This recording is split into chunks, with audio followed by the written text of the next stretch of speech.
Yo, what's going on, guys? It's your man Royalty. We're here today, and we're back from another podcast episode. Next to me is the lovely, Lay the Bae. I'm back like cook crack. and we're giving you that raw Educated analysis. of life, baby. Woo, it feels good Right. to say that. It's been a It minute. feels good to. It's been a while. It's been a while. Life hits you, and all you can do is either cry over spilled milk or pour yourself another glass. And Right. so I decided to pour me another glass because I don't drink regular milk anyway. Well, I can speak for myself and all the fans that we've missed you being on. Oh, But thank you. we've expanded since, which is a good thing. Right. We have It's uh, it's always a great thing. a couple other co-hosts that came through too, so they'll still be a part of the family. The Absolutely. real family is just as long as you keep it real, you could be with us. You know what I'm saying? Yes, right. Absolutely. And shout out to them for, holding it down and even, wanting to partake in it. Right, Because I'm pretty sure it was a last minute thing, and just to even get someone on to be committed to even follow through is a blessing in itself. So shout out to right. them. Thank you. But like I said, it's been a minute for me too, because the last couple of weeks have been very hectic for me. Life has been life, and Mm. so this is just gonna be Life has been lifing. it. I You do like that that. sometimes. Life be life and sometimes. I So like that. so I I want like you that to one. to share with us what you've been up to, and you know how you've been. Um, s- so of course, I was in. I had purchased a home in Macon, Georgia, and everything was moving smoothly, as it should. You would think. The problem wasn't with the home. The problem was with everything else, and everything else was just happening so fast, so quickly that when you're by yourself, and you have a baby on top of that, it's a lot. It's a whole lot. And so I had to make decisions quick, fast, and in a hurry. And so usually when I go through things, I like to go through things alone. I don't like bothering anybody, only because that's what I'm used to. Um, and so, forgetting that you do have people who um, love you, support you, but you tend to, go back to what you know. And that's what I did. And so I decided to move back to New York.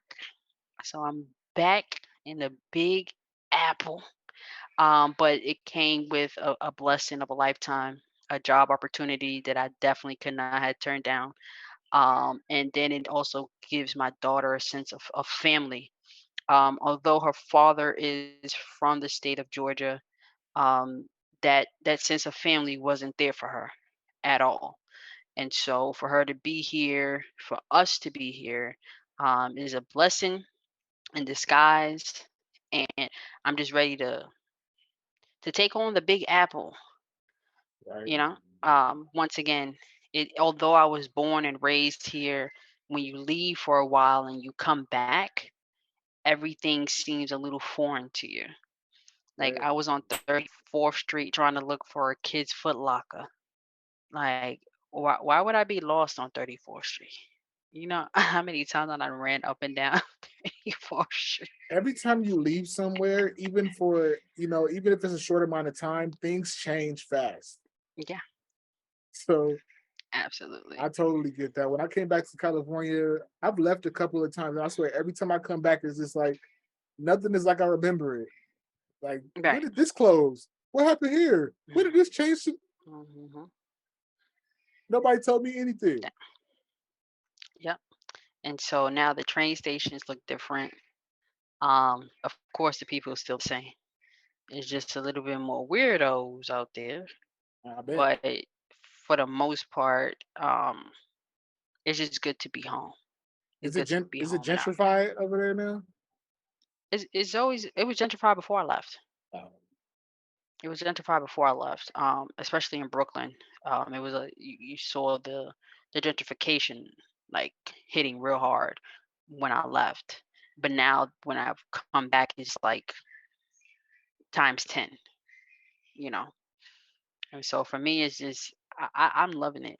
Because I went down to Macon to um, gain a peace of mind that I did not get when I was up here. And so now that I have that, I'm trying to apply it to what life is going to be now back in New York. Because of course everyone knows New York is a fast-paced life.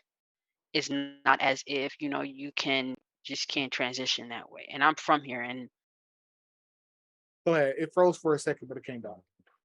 oh, okay. It's not like you can transition that quickly. And I'm from here. And so the transition, of course, driving up here was crazy, 16-hour drive. But transitioning from the South and being in a slow paced environment, now coming back to a fast paced environment, like I went to the store, had the stroller with me, and nobody opened the door. Like, but I was happy that nobody opened the door because I'm like, yeah, I'm back in New York. Like y'all some rude motherfuckers. Y'all see me with this baby and this stroller, but it's okay. It's all good. That's crazy. That's probably one part about I, New York that I probably wouldn't be able to adjust with because even some people are rude in LA, but it's not that prevalent where people will oh, still oh be. no, New York takes the cake. I've heard somebody could bump Absolutely. into you and they don't even apologize. Just like, Nah, no sorry, no my bad, no excuse me. No. Mm-mm. But I, I don't know. Mannerisms is from what I'm seeing, it's starting to get a little better, but I don't know. It could be a trick because I just got here. Um, but um, I I'm loving it. I love it. Like I went to the store and ordered me a sandwich for no reason, just because I knew I can. Like the stuff that I wasn't able to eat in Georgia, I'm just stuffing my face right now. Just stuffing my face because it didn't make no sense. I just don't get it. Like that's living in the South is, I think living in the South is for people who are ready to retire. If you're not from there originally, only because of the way the lifestyle is a completely different lifestyle. I feel the same way when it comes to Mississippi. It's just like that's a retirement type. There's nothing to do there, but if it's nice to have the land and everything to chill out. Yep. But if you trying to network and stuff like that, but there's nothing moving, you got to be around other people like for something to get stuff done. When everybody just in Mississippi, people's idea of doing something is they call it making a block. Wait, And I what? said, "What's that?" When I first went out there to see my mom before she passed, she was like, "Oh, let's go make a block." And I was like, "What does that Wait, mean?" what? And then I'm like, "What does that mean?" She said, "Make a block." We get in the car and drive around the block. That that was seen as a recreational activity in Mississippi. Hold up, cause I I may be missing something here. Okay, so making a block means getting in a vehicle and spinning the block. Yes, Nah, not doing anything in nah, particular. Not like no, going to pick up the homie or something like that. Not no, you just going around the block and looking at people. People be nosy as hell. no, sir, no, sir, no, sir, no, thank you. That was Uh, that was a shock to me. I'm just like, so do you mean to tell me this town is that boring? but wait, do you go to the gas station and fill up the tank, No, or you just drive? Okay, okay, it okay. just, 'Cause I was about to say if you stop at the gas station like that's just out of line. yeah. And the gas station, and just It's a one little gas too station in much. town. Well, there's two gas stations, but there's one gas station to use. The other one they say don't go to. There's like four pumps at that gas station, and like one of them works. Only one of them works. Ri what part of Mississippi is this? It's called Drew. It's the only thing that is famous for is that's where Emmett Till died. Oh, really? Wow. So it has its own, like, historical Yeah, meaning to it, that's not where but he was found or anything, but that's where he was killed. oh, And I've driven by the area. I'm not sure, but I see where the name of the farm that the the property that he was on. I saw it. yeah. But it's like it's crazy. It's like you got to go through these back roads and everything to get there. When you get there, it's just like I could tell something could have happened here. But I know that somebody heard that. Mhm, If there was a boy screaming in there all night, somebody heard that, mhm. and So it's is Mississippi, like, swampy like Louisiana? somewhat, yeah. Okay, Some because they're parts, pretty close to each other. yeah. This is Yeah, Louisiana's the next state down, right. but the area that I'm in, Louisiana's like 4 hour drive away. Oh, okay, that's like from, Probably Vegas five to hours, five California. hours, I think, to the border, and then to New Orleans, it's like 8 hours. Okay, But okay. it was a major adjustment as far as that's concerned. Like, nothing to do. Because Mhm. even before when I moved, I didn't mind being in the country because I lived in Texas before. Texas is country. Like Very. I lived in Fort Worth, but so it was enough city but country at the same time. Like what I liked about it was I lived in an area where it was like a lot of stuff to do. Like the city was nice. Yeah. And then you could drive 20 minutes away and you're in the country. I worked in the Mm. country. Like I worked my first day going to work in Texas. Well, when I got a security job, I went down these back roads. Like it was just like a couple of winding roads. And I'm just like, the more I'm turning, it's like farms, horses, and I'm like, it's literally Chickens. 20 minutes away from where I'm living. I'm just like, so all of a sudden in the freeway, you get on the freeway and then you start driving, and within 10 minutes, the city is behind you and the country is right there.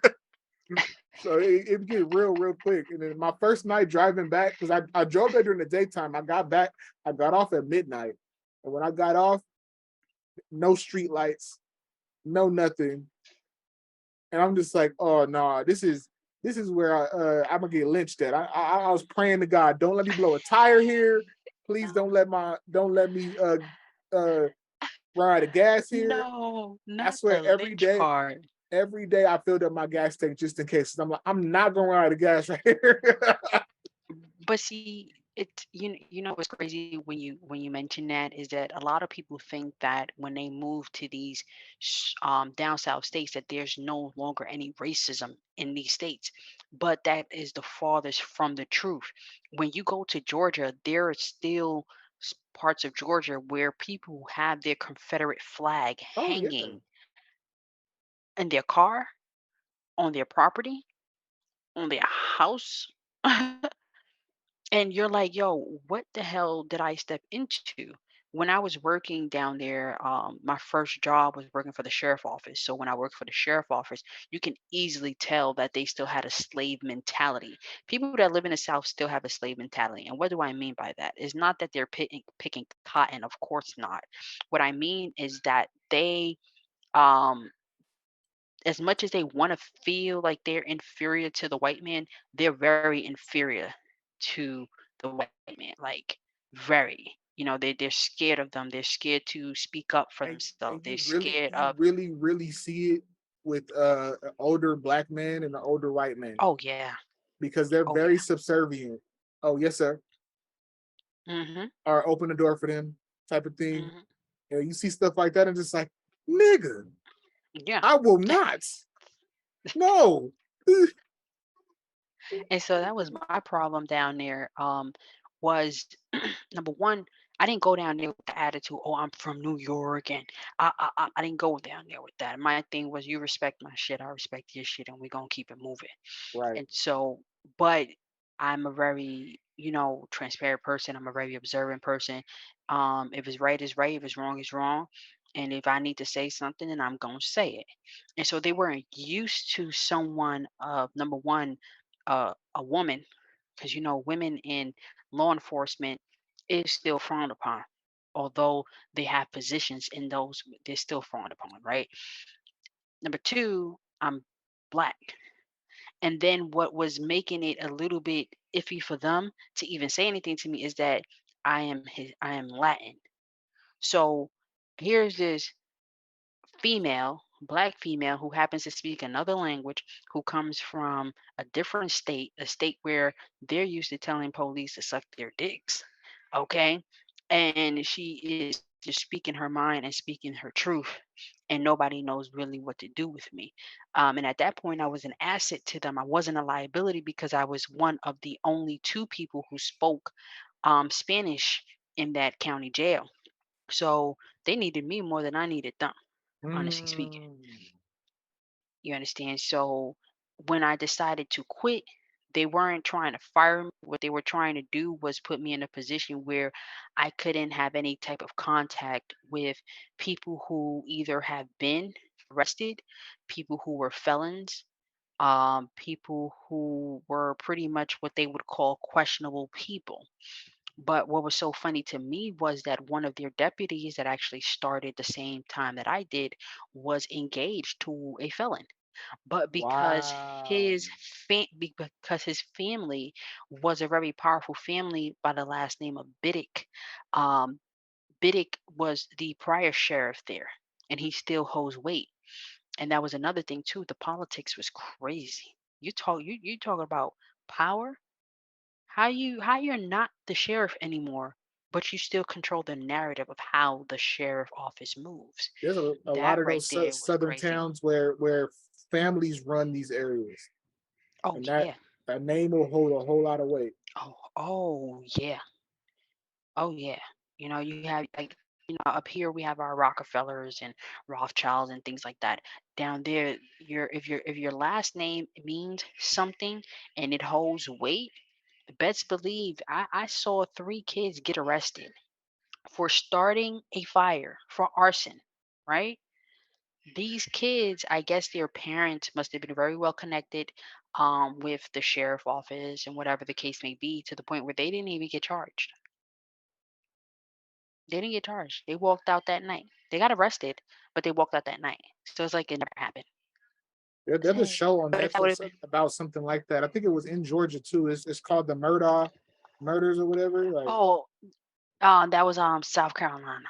okay, yeah, but it's still the South. So And it's like, but it yeah, it's definitely, you can compare what I seen to what, that's why I wanted to see it, because that's a perfect example of your family's name getting you out of trouble and not holding you accountable and responsible for the things that you do.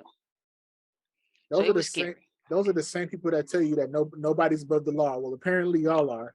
No, It's it's sad.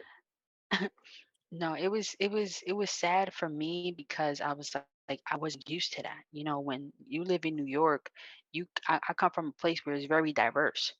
You understand what I'm trying to say? Although, the ignorance of not knowing, you know, you may not know that, Africans come from this part, there's more parts of Africa than just Nigeria, right? Or that every Spanish speaking person doesn't come from Mexico. But you are diverse. You do see and wake up to see different faces and different people every day. And the South is not like that. And the South is black or white. Black and white, You very much so. might you might see, of course, your little Hispanic, but guess what? The Latin people have their space.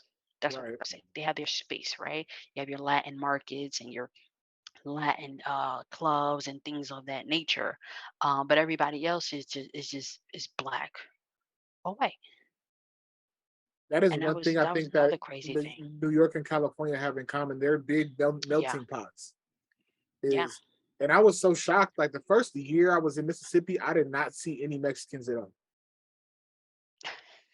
I only saw black people and white people, and mostly black in my area. And Hmm. then I didn't see Mexicans until I started doing deliveries. I was a pizza delivery guy, and I delivered to it, and there was a Mexican area. And it's Yeah. when I say they're the minority there, they are really the minority. They have one little small community, and that's it. Mhm. And that's all they need, though. That's all they need. There was only one Latin market that I can go to where I can at least taste some food, that would be cooked at home. But as far as that, that's the only thing. I used to be like, yo, this is crazy. But the businesses down there, because there's no competition and things like that, the prices were kind of steep because you don't have no competition. One of the nastiest things I remember from Texas is if you ever go there, they have this thing called Tex-Mex. Tex-Mex is the nastiest food you could ever try. Like they swear by it, like it's the most delicious. You would think because Texas has a really high concentration of Latino people, so you would think Hmm. that yes, it's gonna be delicious. No, some unless you got to find it, you have to find the good Yeah. spots there when it comes to Latin food. I'm like, this is terrible. Coming from California, where there, you could pick most random taco truck and it'll be bomb. Hmm. And then out And there, out it's like I tried Tex-Mex stuff. I'm like, what is this? This is Is this nasty. is it Taco Bell and Chipotle mixed together? Pretty much. I'm just like, and then some people be like, oh, I want to go get Mexican food, and they go to Taco Bell. No, no, I know. no. That's not Mexican food.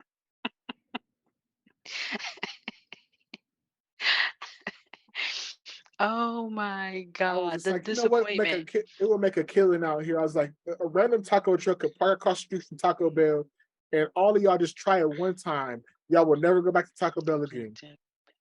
Ever. That's like me in Popeyes. I can never eat Popeyes from any other state ever again because I had the real Louisiana Popeyes. Their menu is different, the taste is different, everything is different. And ever since I had it, I said, I don't want that bullshit. Like, I ain't gonna feed me that shit. That is not Popeyes.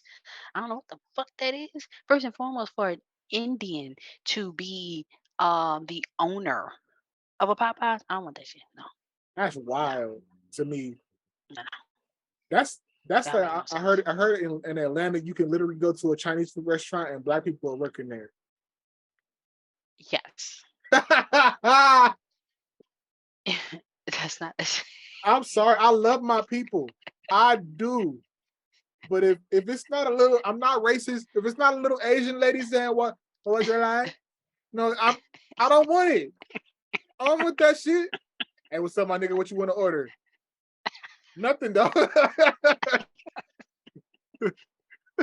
But one thing that was surprising to me was they had Jamaican spots in Macon, Mm. and one in particular was J&F Caribbean food. Shout out to them. Their oxtails with rice and peas, cabbage, macaroni, pie, on point. But guess what? They were from New York, so it only made sense, right? But their food was good, and that's probably about the only thing I really would eat because they didn't have a variety of restaurants the way California or New York has. If you wanted to do anything, you always had to go to Atlanta, and ain't nobody driving an hour and 30 minutes to Atlanta every time I feel like I want to have a good time. It just wasn't happening. And that's why I wrote on my post, I wrote on my Instagram, I said, if you're not in the entertainment business whatsoever, if you don't want to be an actor, if you're not in the music industry, stop moving to Atlanta. Atlanta cannot save you. It just can't. Stop moving to Atlanta, please, people. Stop moving to Atlanta. PSA. Stop moving to freaking Atlanta. Stay where you at. You know why? Because in a couple of years anyway, every other part of America is going to be just as expensive as California and New York. Oh yeah, And that's just the bottom line. And that's the truth. If you don't believe me, you can go look it up on your it's own. crazy. One of my friends lives in Fort Worth. Like, and still, when I moved to Fort Worth, Texas in 2013, my rent for they call it a efficiency out there, but in California we call it a studio. Uh, It was 415 a month. Wait, what? $415 a month for a For a box? no. This was a nice, spacious, uh, studio Oh, okay. apartment. See, at least y'all have space. But It's no space up here. he told me that when they now that same apartment is 1,200. The cheapest apartments in that area are 1,200. I'm just like, And this is dang, in Texas, Texas, right? Fort Worth, This is where Texas. everyone this is where everyone wants to move to: Texas, Florida, Georgia. I like the top The three, only thing that you're right? doing when you move relocate like that, people relocate in mass, and the prices they shoot the prices up. Supply and demand. You know what? You want Hello? an apartment? We got it. We're gonna drive the prices up because we know y'all gonna pay for it because I want to live here. Hmm. So I do understand people that live in your small town and you like your small town, stay in your small town. Hmm. If you like it, Please. stay there because the prices you're gonna keep driving them up. Yes, sir. You ain't never lie. You ain't never freaking lie. Making When I first moved down there, because I was already privy to it, because I went to Fort Valley State University when I graduated high school back in '09. Um, but I didn't stay a full semester, so I ended up coming back to New York. But I always wanted to live in Georgia, and so when I got the opportunity to come down there, I went down there, and it was just so backwards to me. Everything is like these motherfuckers live backwards and slow. It's either they playing dumb or they really are dumb. But either way, I didn't like it. I didn't like that part. So I always stayed to myself. If I didn't know you, then I just kept to myself. I am not trying to get to know you. You know what I'm saying? 9 out of 10 times somebody got a gun. You feel me? Whether you have your license to carry or you don't. That's the first thing I did was get my driver's license and my license to carry a gun. Because y'all ain't gonna be walking out here with guns and I'm out here naked. Ain't And happening. it's so easy to get it in the South. Very, very easy. It's So crazy. But what was so crazy to me too, working in the sheriff office, was the way that they do their probation and parole programs. So if you're on probation down there, you have to pay to be on probation. Hmm. Yeah, really, you heard me right. Yes, you have to pay a fee to your probation officer every time you report. Even when you don't report, there's a mandatory fee that you have to pay. And these fees accumulate to the point where if you don't pay them, like it's like paying child support. Child support in the South is mandatory. You do not pay your child support, you are mandatory to do 30 days in your county jail or pay your child support. And that's the same thing with the probation fee. So they say, for example, you're not from the state of Georgia, right? You get arrested, God forbid, and there's only one way you can get out. You have to pay your cash bond. That's the only way. You cannot put property up whatsoever. Even if you own your property, like you own your property in Mississippi, you wouldn't be able to put that up as collateral to bail out of a Georgia county jail really, at all. So you would have to find someone who actually is a resident there who can come and get you out and post bond for you, right? And so if 9 out of 10 times you're not from there, they're automatically putting you on probation. And while you're on probation, you have to pay a fee. And even if you are a resident and you're on probation, you still have to pay a fee. And it varies too. I think it varies from like 50 and up. People think Atlanta is the richest city in Georgia, and it's not. I guess that's why Ludacris said you might come on vacation, leave on probation. Yeah. Hello. He ain't lying. He is not lying. He is not lying because of things that all right, so that's another thing about Georgia too, and I don't know if other southern states are like this. Um, because the state of Georgia is divided into counties, right? Everybody has their own sheriff in these counties. Certain counties don't care about certain things. So, like, I lived in Bibb County, but I worked in Monroe County, right? Bibb County is Macon, Georgia. Monroe County is Forsyth, Georgia. And so we're in Forsyth, very proactive but very corrupt sheriff office who would arrest you if you look at them wrong, right? Bibb County, because Bibb County has a bigger jail, they're more concerned about guns, drugs, and gangs.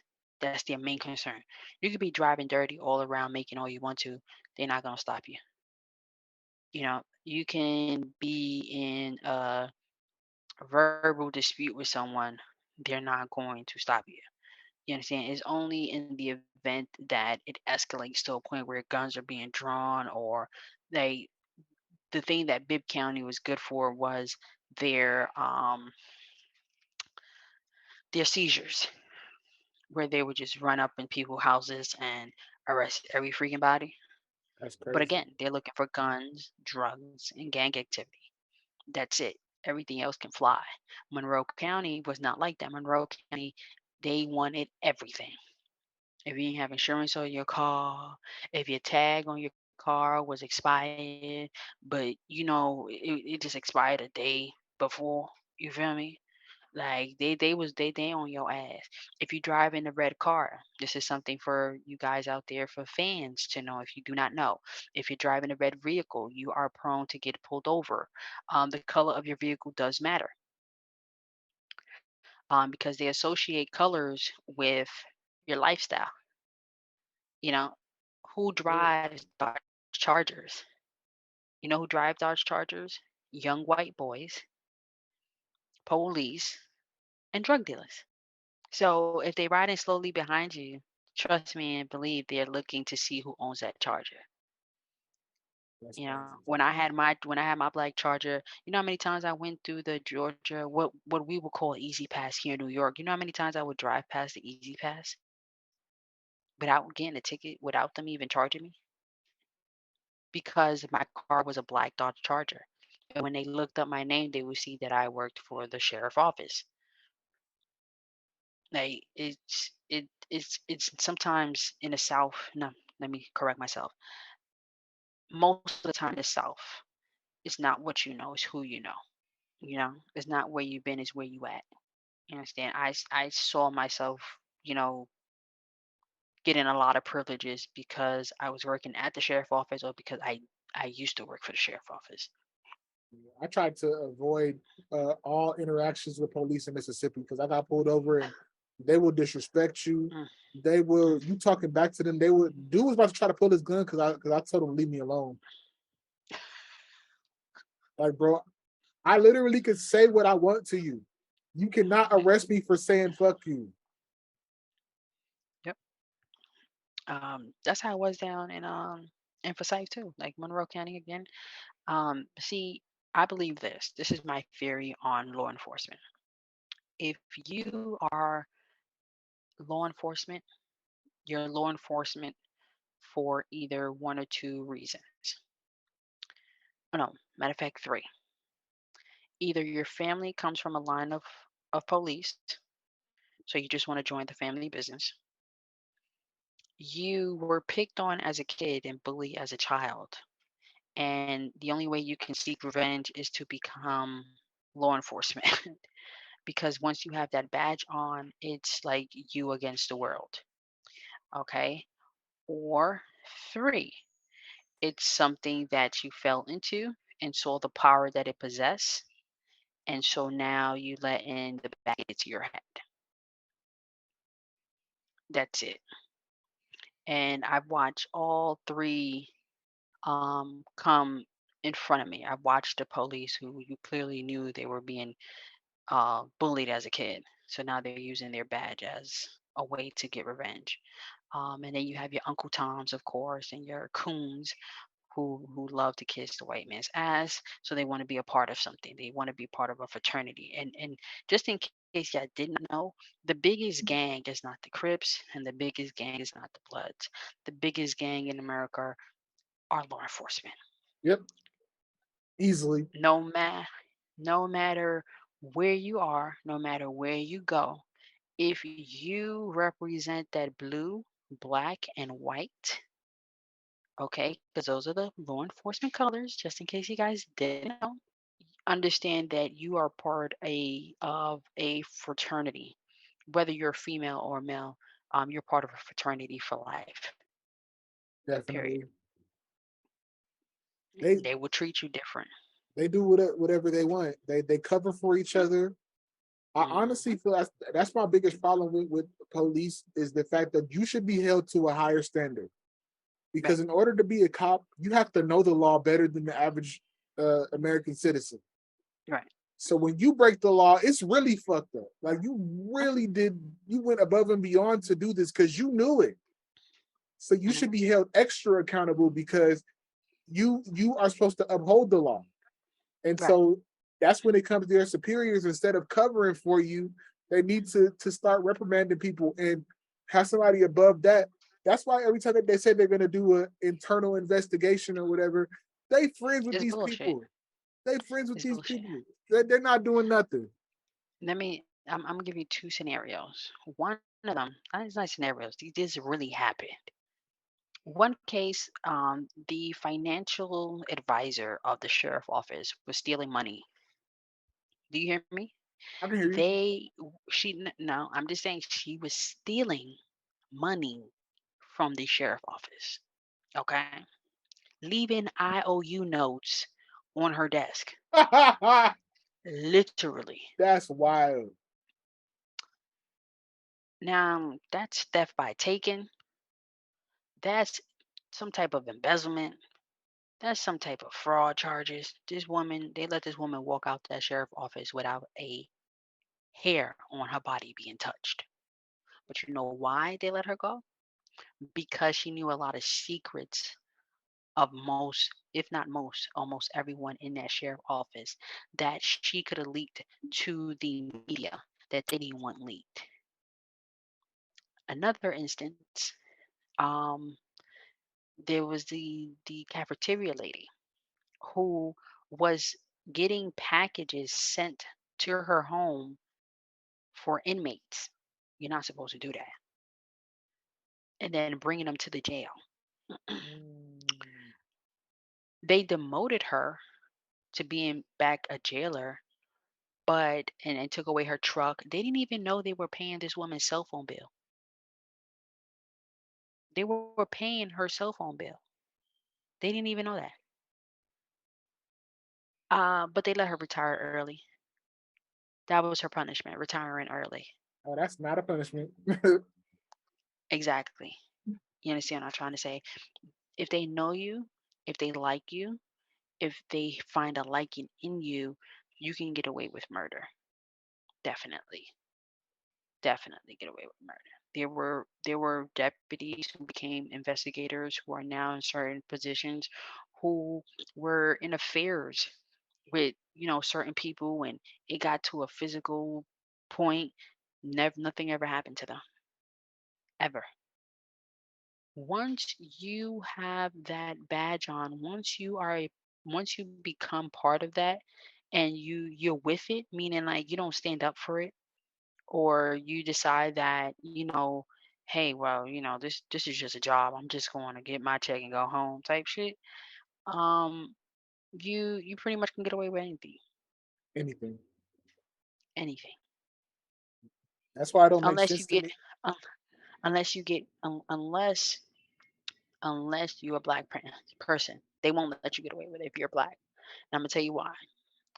There was this deputy by the name of Deputy, um was it Barkley, Deputy Barkley, Sergeant Barkley. I'm so sorry because he ended up getting promoted.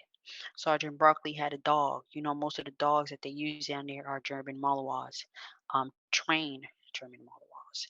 And so this particular dog, mind you, Sergeant Barkley was working about 14-hour shifts. He was also a trainer at the Gypstec. So Gypstec is the Georgia State Patrol Training Center where you go when you train. So most firefighters, anyone who's in law enforcement in the state of Georgia has to come through Gypstick. And so he was a trainer there. And so long story short, coming from a long day of work, he did 14-hour shift. He ends up leaving the dog in the car by mistake, and the dog dies. Everyone knew that he did not do it on purpose. Everyone knew that the circumstances and the context behind him leaving the dog in the car.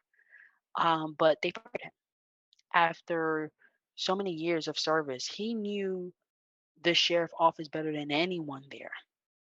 But because he was getting close as a black man to getting promoted into certain areas, they fired him. But you let this bitch walk away after she was stealing and leaving IOU sticky notes. White people love animals more than they love black people. Oh yeah, Always remember that. I'm gonna say that again.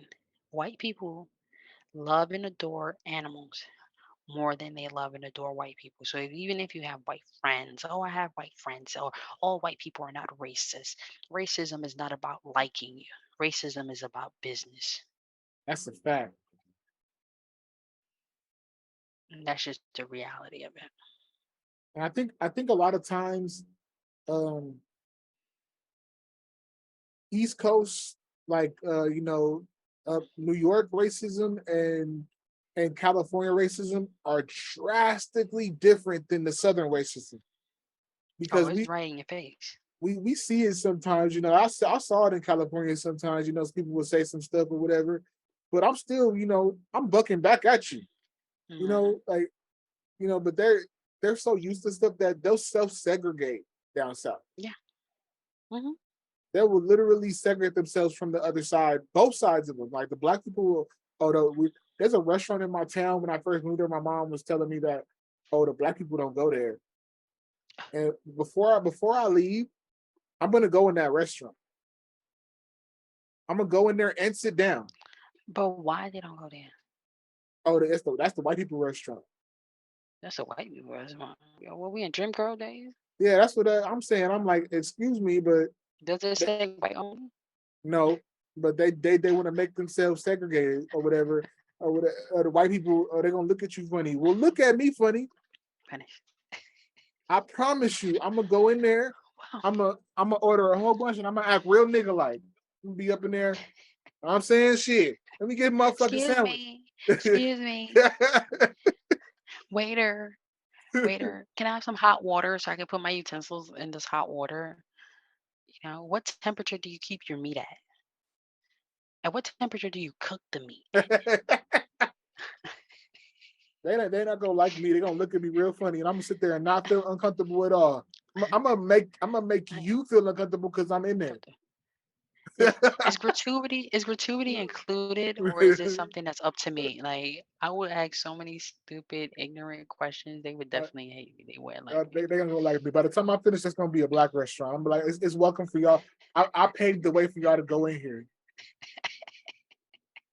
There was one restaurant where in Mississippi where my wife and I had went there one time, and it was nice. It was a steak restaurant. Yeah. And it was really good, delicious. The second time I came, it was like a drastically different restaurant. Mm, All white people in there. When I walked mm, in there, when you walk inside of a restaurant, you're supposed to be greeted as soon as you walk in. yeah. The people Absolutely. saw me and did not look at me. Like you was invisible. Yes, You I was said, Casper the ghost. yeah, I said, excuse me. They just literally kept walking back and forth. The restaurant was full of white people, older white people at that. And I'm like, excuse me. So I walked out and I saw the on the door they had a sign, no mask in here. If you wear a mask, you will be asked to leave. I'm like, okay, it's one of these kind of restaurants. I'm just like, but Mm. why were they so nice to me the first time? And I realized it was only because they didn't have any other business that day. Ah, you see how they do? So when they You had the white see people business, I'm just like, oh, how that's what I they will do. never go back. Because service means everything to me. White people have treated me, um, the same way they would treat a nigga until they realize that I am Latin and that I possess something that they wish they could, which is because most white people, if there was any language that they would want to speak, it'll be Spanish. And so when they find out that I speak Spanish, they treat me completely different from how they treat my, counterparts. And that's in every job, whether I was in New York or Georgia. That's in every job I've seen that at. I'm like, wow, that's crazy. That's why when I was in high school, I never told anyone I spoke Spanish. I think now people are starting to realize, like, oh snap, there's no need to. I spoke it when I needed to speak it to. My father speaks little to no English, so I speak it to him, of course. But if you spoke English, I was speaking English to you, because I didn't want that uncomfortable, awkward feeling of I'm having a whole conversation with you and you don't understand nothing that's coming out of my mouth. I A think lot of that's people, rude. a lot of people will get uncomfortable with that. I feel like this: if you're able to speak English in an English speaking setting, then you probably shouldn't. Like with Yeah, other people around there. Now, if that's something you can't speak, I would totally respect that. I don't feel uncomfortable yeah, with people speaking their native language in front of me. I'm not gonna come to you and say, "Go back to your country," or whatever. Don't we don't speak? We speak English here because actually America does not have a official language. Stop all it that doesn't. stupid. Stop all that stupid stuff. Hmm. I don't care, but I feel like Hmm. it is a little bit of a common courtesy if you're able Yeah, to. I've been in situations before where people were able to speak English, and then their friends came around or whatever, and they had to start having separate conversations. And I'm like, I know both of y'all are capable of speaking English, so it makes me feel like you're talking about me. yeah, Like, yeah. especially I see you over here giggling and shit, and like now, like, What's up, like bunny? all right, what are you doing? What are you? If, What's the but joke? like, that's why in California, a lot of people, black people, we don't necessarily speak it, but we understand Hmm. Spanish very well. Hmm. So we gonna know what you say. You start talking to whatever, we hear them keywords. PG my out there. What'd you say? Bro, I swear you could be tuned out. This has happened to me before. You could be tuned Ex- out. I was in a restaurant eating by myself, Say and I what heard you said. Say. somebody said Peachy Mayate, and he kept looking over at me. I said, bitch, I will fuck you up in here. It set me off. I think he thought that I didn't understand. I know what you just said. I did. And in the restaurant, people, they were all Mexican, and they got at first I thought they was gonna get mad at me, and they was like, "No, you get the fuck out." They kept telling him to get, Mm. you get the fuck out. I'm like, It's I'm just trying to rude. eat my burger, bro. Like, what are you talking about? I just think it's rude. I just honestly think it's rude. But Now, again, just now watching. it also depends on your level of understanding of the language. Because I understand not Yeah, being comfortable speaking English that well. Now, I understand that too, yeah, but some people, you could tell when somebody's just doing it on purpose to have a secret conversation. It's the equivalent of whispering without whispering. Like yeah. you want to you It with is. somebody, you don't want somebody to know. Hey, come here. You go whisper to somebody instead. But now it's just you could say it out loud because people don't know what you're saying. I remember being, like I was like young, like 10, 11 years old, and my aunt Claudia, she had this boy at the time. His name was Larry, and we would they would talk about Larry in Spanish in front of Larry. Larry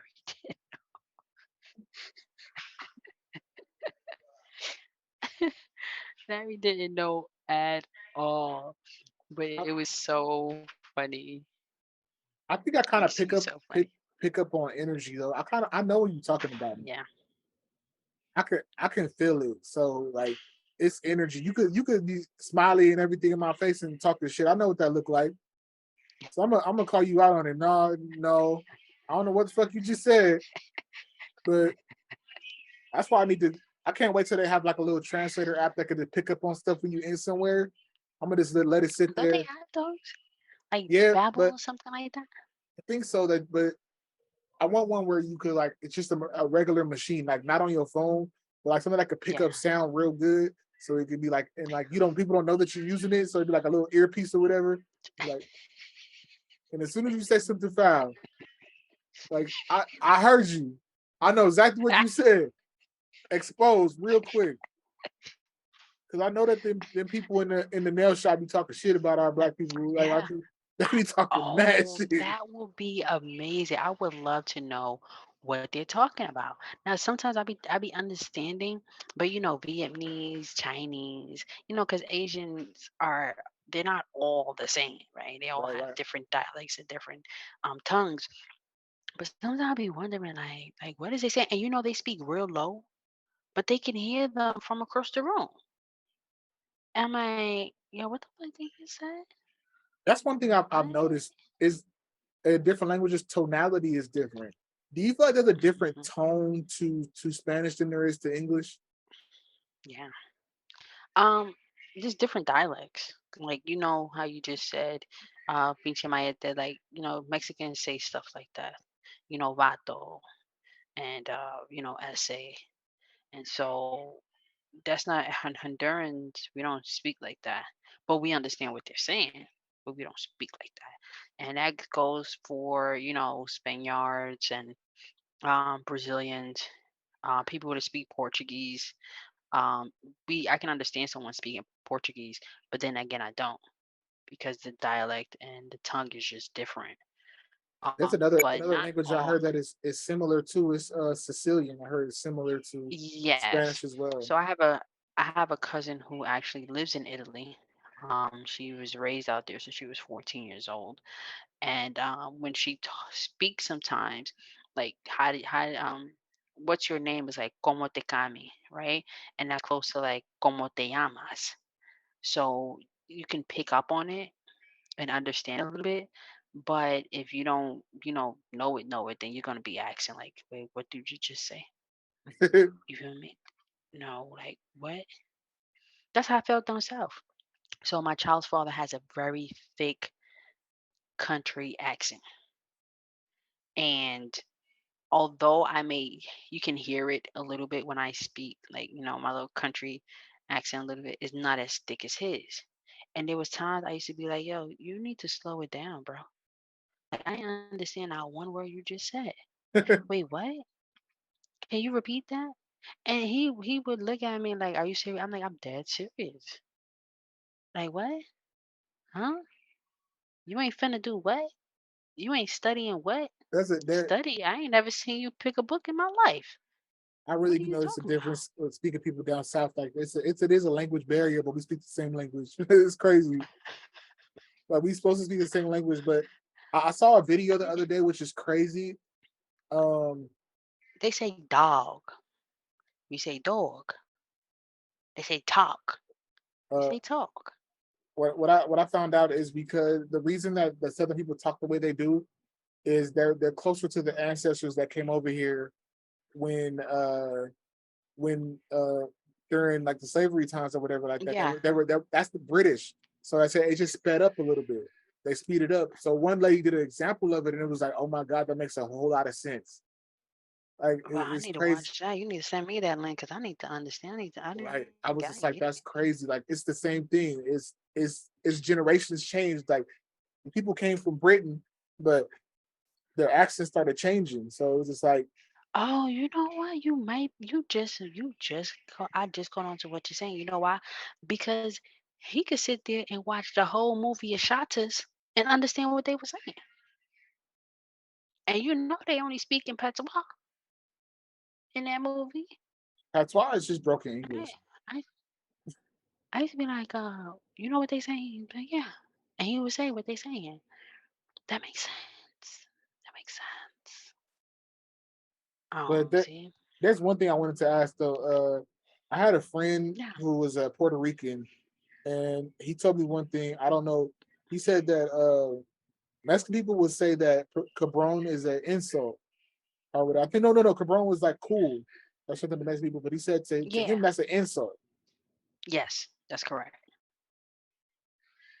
That's Yes. crazy. So in Mexican term, hey cabrón, like that that's like hey, what's up, homie? You feel me? Like, but you say that to a Puerto Rican or like a Dominican, it is insulting. Cause cabrón is like what's up, motherfucker? You feel me? Hmm. Like, so it's like, yeah, don't play with me like that though. Don't do that. Don't I don't play with you like that. But yeah, That is correct. To the Mexicans there, that's happy talk to them. Right. I To seen her like, oh, other what's up, people, cabron? And they be laughing and yeah, stuff. And then like, because I was in his house and it's crazy. I just thought about this. This is probably the most diverse house that I ever lived in. But it was like this homeless program, right? yeah. And so first off, I get to the house. It's in a desert area.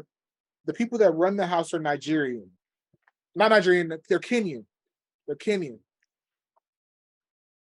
Then uh, within a couple of weeks, a Puerto Rican guy moves in. Like Hmm. a couple of weeks after that, a Mexican girl moves in. A white girl moves in. I was just like, we're all under the same roof. And it was funny We're because like all in this it, together. so all of us like the culture shock was crazy because like it was funny because one of the ladies, the Kenyan ladies, so she saw that I love peanut butter. I like peanut butter. I still do. Hmm. So she made me a burger one day, right? A hamburger. She put peanut butter on the burger. So like let me tell you how I found out though. And she was like, she didn't tell me, she said, I bet you a burger is good. It's gonna be good. I was like, okay. So I went over there about to eat my burger and I took a bite and I was like, it's like, you like peanut butter. You like peanut butter. I was like, not on my burger.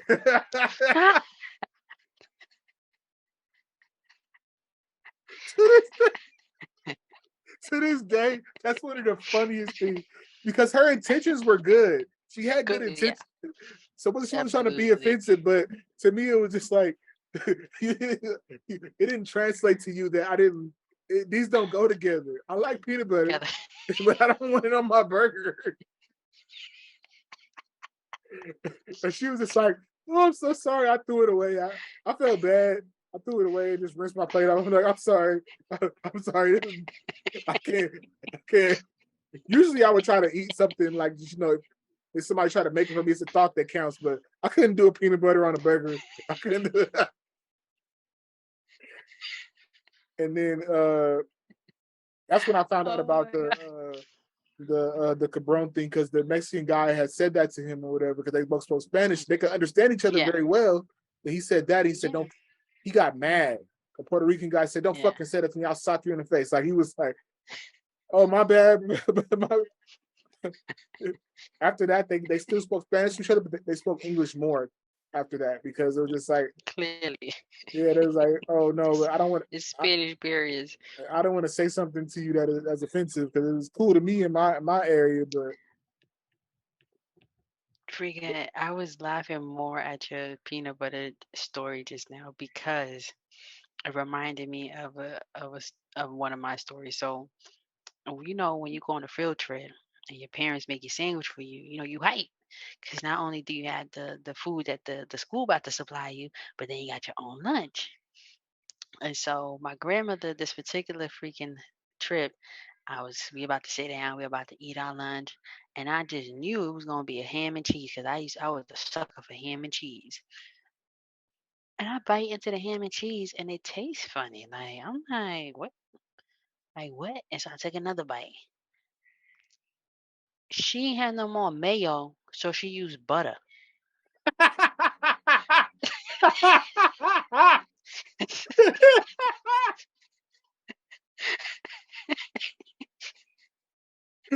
Yo, Rory, I was so pissed off. I just knew I was gonna have me a ham and cheese with mayo sandwich. oh And man, I'm that's like, hilarious. when I came back from the trip, got so mad at her. She was like, "What's wrong with you?" I'm like, "Did you put butter on my sandwich?" She was like, "Yeah, I forgot to get mayo. I forgot the mayo, so I just put butter." I was like, "I would have rather you put nothing like, and just the ham and cheese. Why would you put butter on a ham and cheese sandwich? Who I think does that?" what clicks to people is this goes on bread. They- Like butter goes on bread, peanut butter goes on bread, but the mixture don't mix.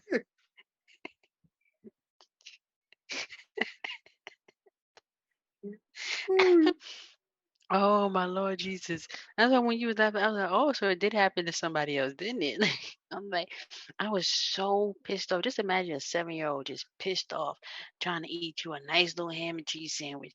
And instead of man, you get butter. So I gotta know, was it like a thin layer? Or was it like No, margarine? Was it it was heavy butter. oh like a real stick, not margarine? No, she put the butter on a sandwich like she was putting mayo. I would have threw up.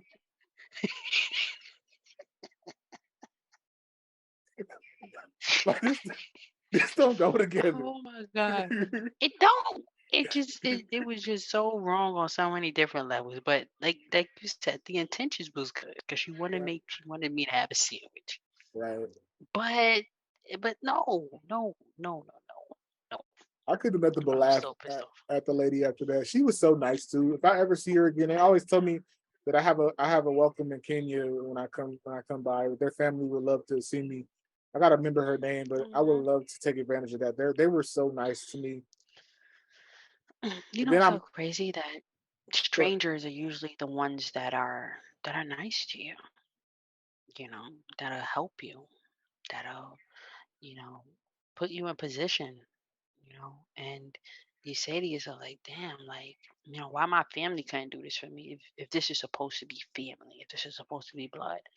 But they say blood is thicker than water, but nah, family is what you not make it. Family is what exactly you create, your family is what you you know. make it. And as much as I Hmm. want my family to be blood and the people that I'm with, I Hmm. want that. I desire that. But people, families who you make it for real. They're the And I've ones had a that lot of better freaking. experience with people that aren't my family, that they are my family now. Hmm. And I really see them as such.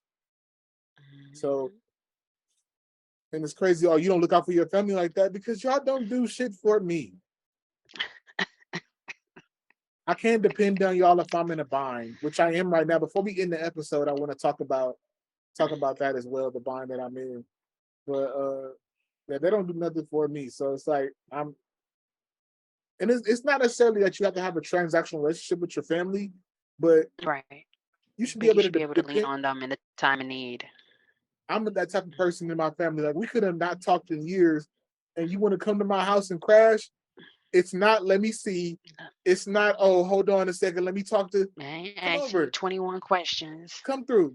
Okay. and we're I gonna need make to it come. happen.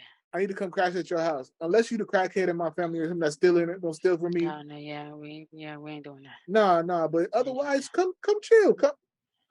You don't And gotta if I ask. do that, we going to sleep at the same time. You gonna wake up at the same time. Exactly. Like, Exactly. yeah, I But get you. I feel you. I want to share one more funny story from when I was at a. So from that house, I went to another house in the same program, and this house was run by Filipino people. And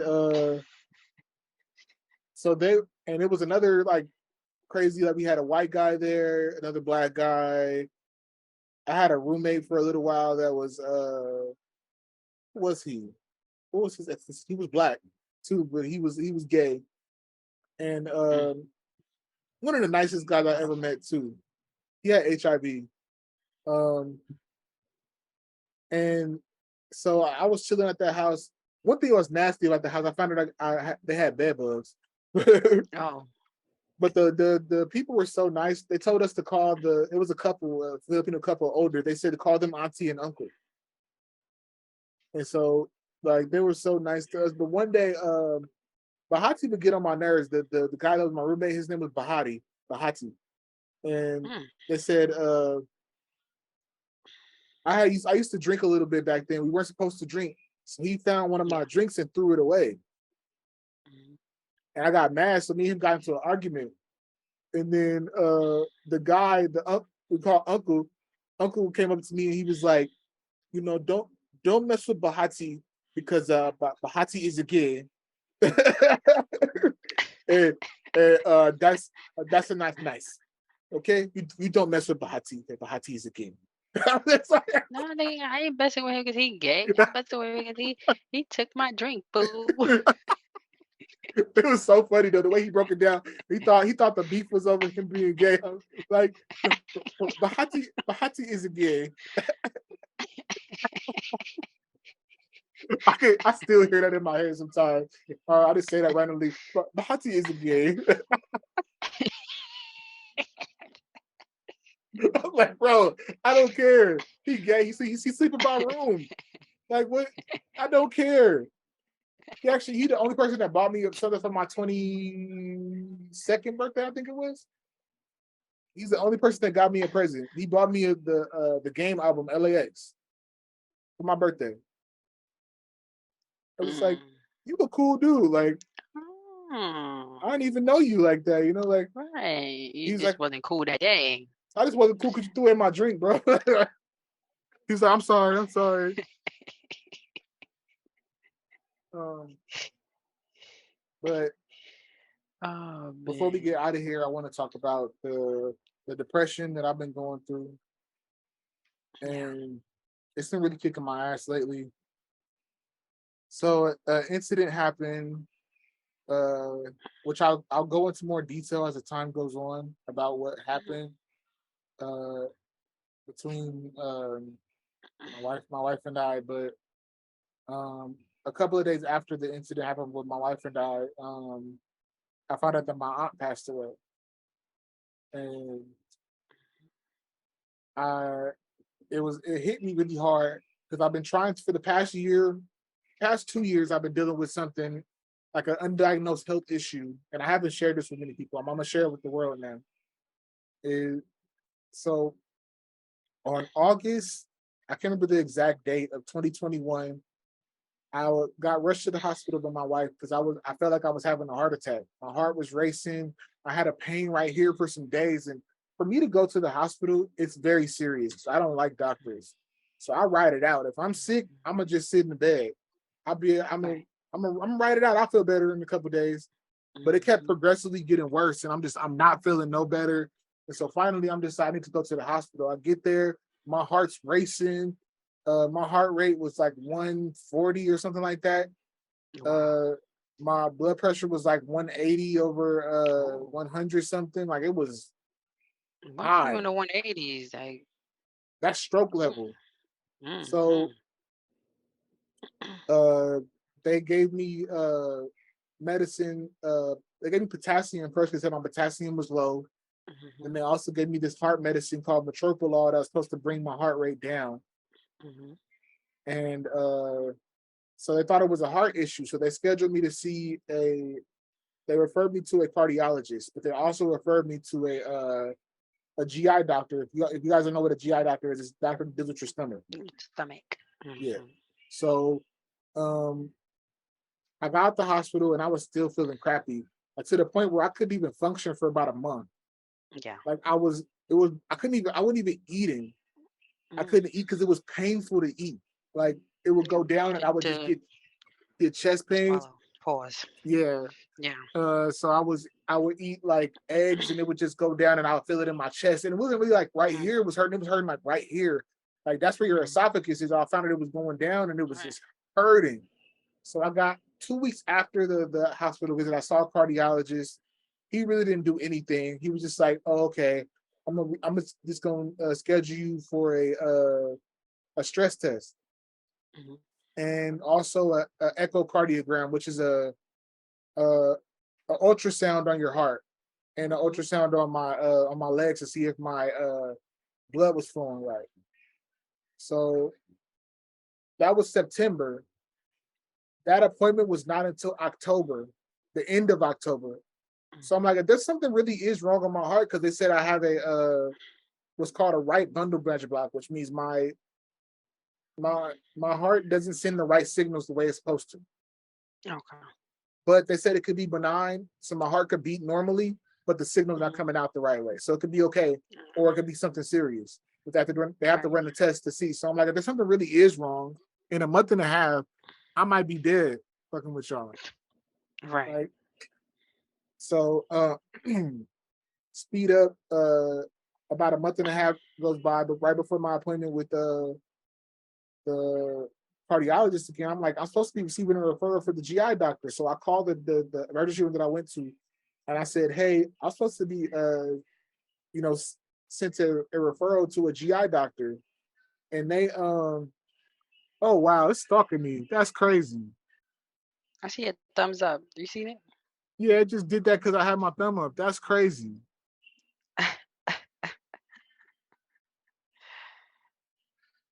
That's wild, yo. That was a little spooky just now. Um, so Your referral. I told them about my referral, and they were like, "Oh yeah, we see that you were supposed to get a referral, but somebody just left it here on the desk." I said, "What?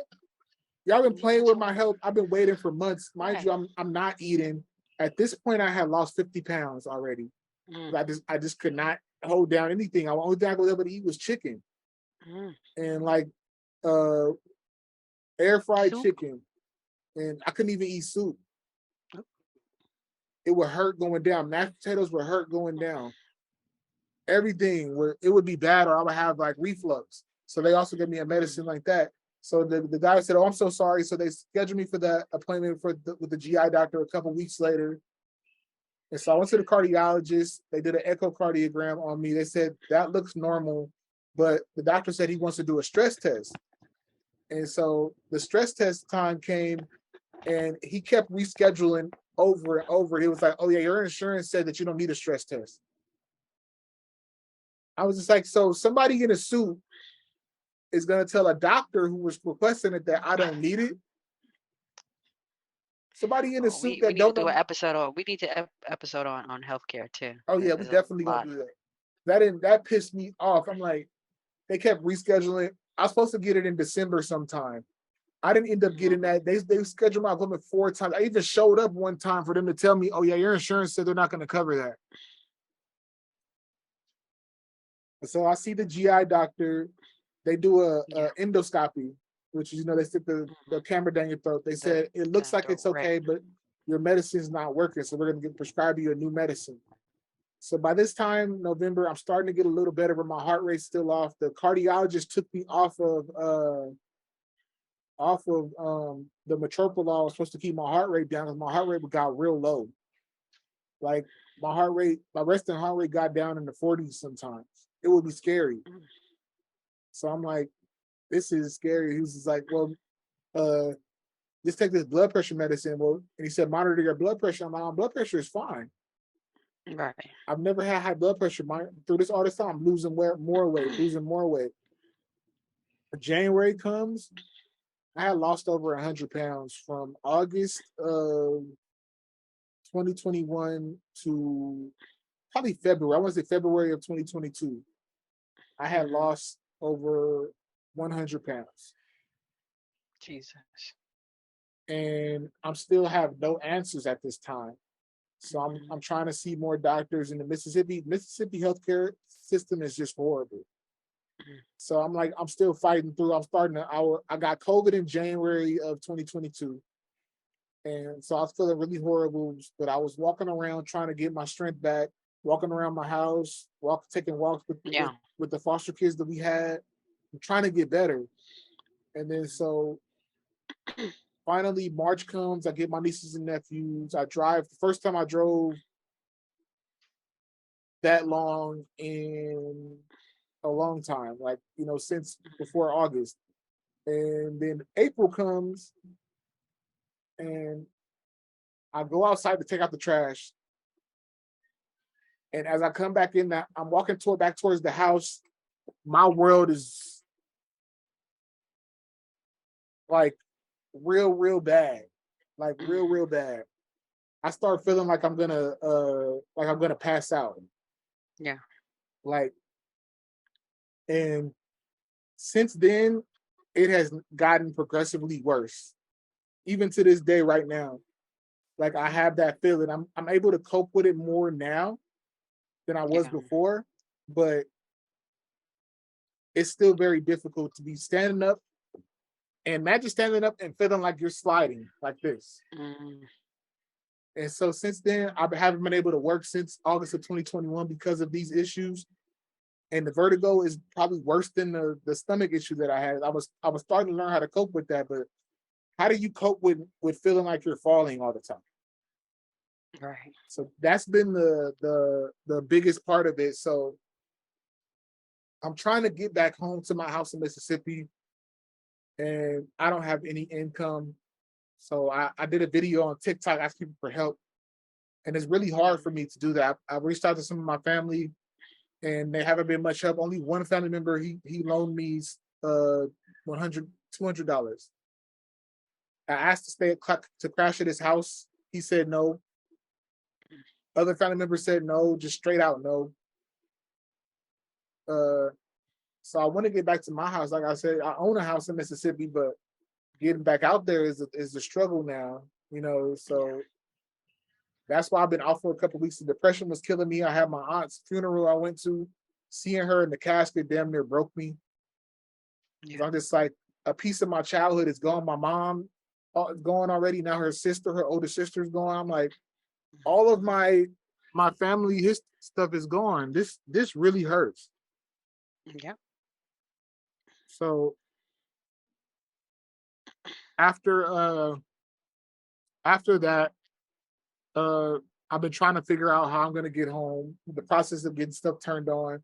Being a homeowner is not easy, guys. At all. Because when you move into an apartment, they have everything done for you as far as electricity. I ran Yeah. into an issue with the electricity. They said I have to get a permit to get the electricity turned back on since I've been gone for so long. Wow. I'm like, so what does the permit require? Oh, you have to get a inspector to come out. But they didn't tell me that the inspector was sent by the city. And I'm like, what are they looking for? Oh, all of your smoke detectors have to be hardwired. And I'm just like, how much is the inspector? So I'm not, on top of paying a deposit to get the electricity turned back on, I have to pay the city $75 for them to send somebody out to do an inspection. Mhm. That's just part of being a The homeowner. I also have to pay a deposit for the gas the company. maintenance that comes with it. So if you in an apartment, I mean, it's a lovely thing to own a house. I'm not gonna lie. Having Absolutely. having that peace of mind is beautiful, but the stuff you got to go through, like, just be prepared for that, because Mhm. when something breaks, you got to fix it. When you in an apartment, Make sure you have homeowners insurance. exactly, and in the area I Always live make sure you in, have that. it's not a possibility. They don't Should insure be. people in that neighborhood because supposedly I heard people burn down their house there on purpose.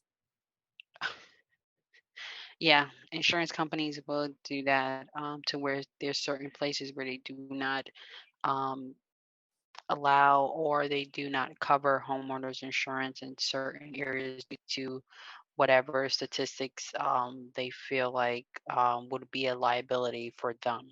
And that hurt my And feelings that goes, because I went yeah. through the whole process. They were about to quote me, and they were like, "So, what's your address again?" And I told them, and they were like, "Oh yeah, I'm sorry, we can't offer you any services." I'm like, Hmm. "Dang, how can I win? Because like, if something breaks here, if you have homeowners insurance, they'll fix it. They get you something new." Hmm. But I've been having to fix plumbing issues after other issues. So be thankful if you're in an apartment and you don't have to fix stuff yourself. If you all you got to do is call the Right, manager and say, "My toilet's full. Can you come fix it?" You know, they're gonna come fix it right, if you're in a good apartment space. But some of right. them, Thank the apartment gods. but Mm. I want y'all to send me positive energy if you can. I'm gonna post my Cash App in the description, and Lay the Bae's Cash App in there. We going through a lot, y'all. And it never helps to I appreciate all of y'all that support us. Mhm. And we want to be able to give you this content consistently and keep building. The dream is still there, but it's just been difficult this past month to get stuff done. Mm. So the content is still coming. We still here. We gonna figure it out. Absolutely. But if you want to reach out and help us in that way, that'll mean so much. We need our supporters to help us. We really do. Show us some love in that way. And we're gonna give the love right back, y'all. The content's gonna keep getting better and better and better. We still gonna have fire guests, you know. Right. It's just a matter of time and getting this stuff together. Yeah. I probably share more detail about everything later, probably on the other side of this. But it's just been difficult. But yeah, so help us, guys, and I'm in the description. Just check it out. Even if you send $1, that helps. And for all those that do help, we will shout you out on the podcast. We'll give you a special thank you on the podcast. Um, did you have anything you wanted to say, Lay, before we get out of here? No, I'm just glad to be back, man. I'm just glad to be back, you know, and like when life, like what you said earlier, when life starts lifing, um, you just, yeah, you have to figure it out one way or another. Um, if I was by myself, I probably would have stayed in Georgia, but it's really just because I have my child. But if you're a single mom out there, don't be bitter. Don't, talk bad about your child's father to them. None of that. Just understand, do the best that you can, and understand that someone is watching you. Um, and you're gonna get through it. You're gonna get through all of it. I And truly so believe this is that just a is no sense in downing the child's father when mm, kids will figure out who their parent is by themselves. You don't have to do no absolutely. encouragement. You could because you could tell our parents all day, "Oh, your daddy's a great person, great, great, great, great, great, great, great." They will make their own decision eventually. Around that usually happens around 12, about 10, 11, 12. And I'm like, start putting But stuff see, this is together. the thing, right? It's the beauty of the more he doesn't do, the more God blesses me and puts me in position to make sure that my child never needs or doesn't feel like she doesn't have both parents, because at the end of the day I can only be a mother. I can't be mother and father because I don't have a wee um and and I can't give her that energy of a man. I can only give her feminine energy. So for me, it's just, like I said, I'm glad to be back home. I'm excited. And no matter what you're going through, no matter what I'm going through, we still gonna persevere and just look at the light at the end of the tunnel. You know, and that goes for anybody and everybody who feels like it's the end of the world. Oh my God. No, and I've been through worse situations, and I've been through, and I wouldn't even call this a situation. I just feel like this was just because I had to think so fast and so quickly. I haven't had to do that in such a long time that when I had to do it, I was stuck on stupid. I Just had know, to make a decision. just know this too will pass. Whatever time you're going through, it Hmm. look real messed up right now. And it might look that messed up because they've been looking messed up for me for a while.